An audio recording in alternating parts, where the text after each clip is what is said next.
My name is Emily, and this is the story of how, on one Christmas Eve, the people I trusted most showed me just how dangerous family can be.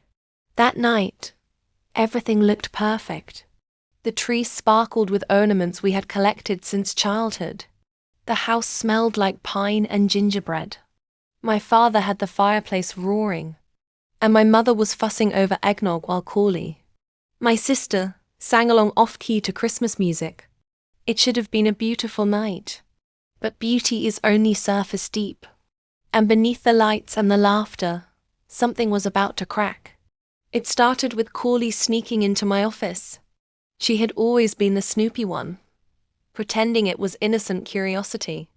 But this time, curiosity cost me everything. She found a folder I had hidden away.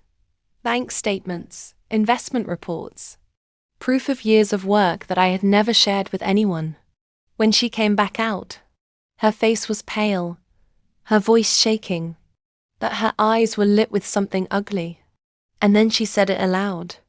Emily has $15 million. The room froze. My heart dropped. For a moment, I hoped they'd smile, congratulate me, even be proud.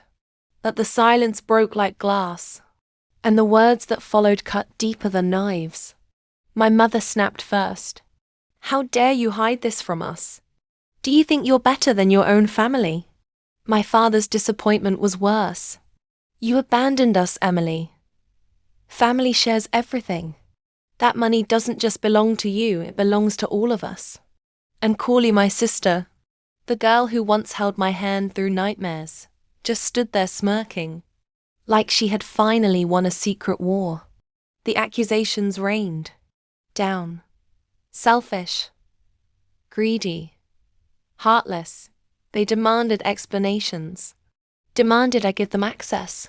The people who raised me, the people I once would have died for, suddenly looked at me like I was nothing more than a bank account with a beating heart.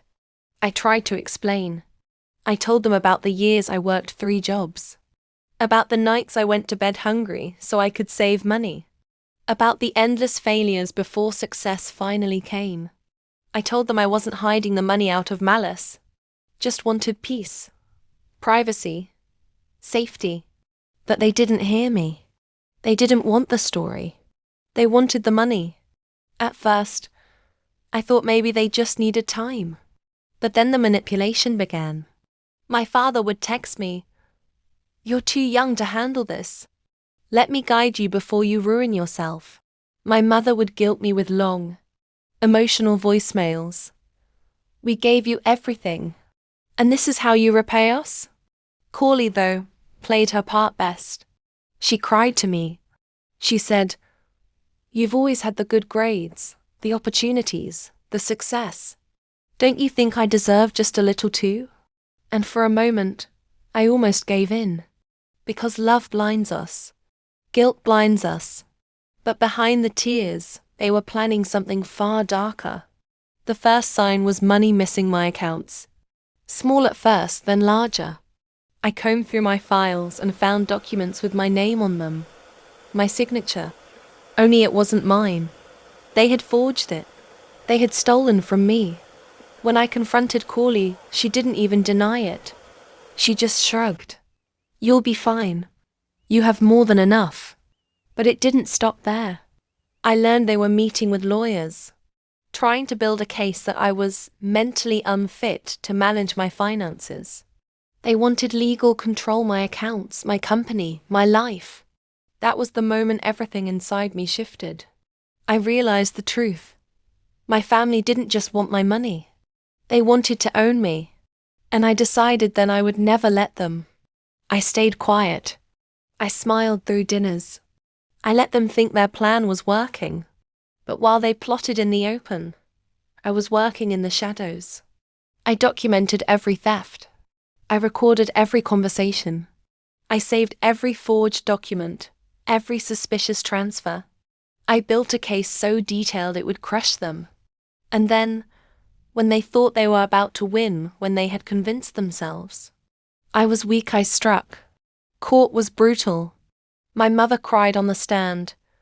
pretending she was just a worried parent.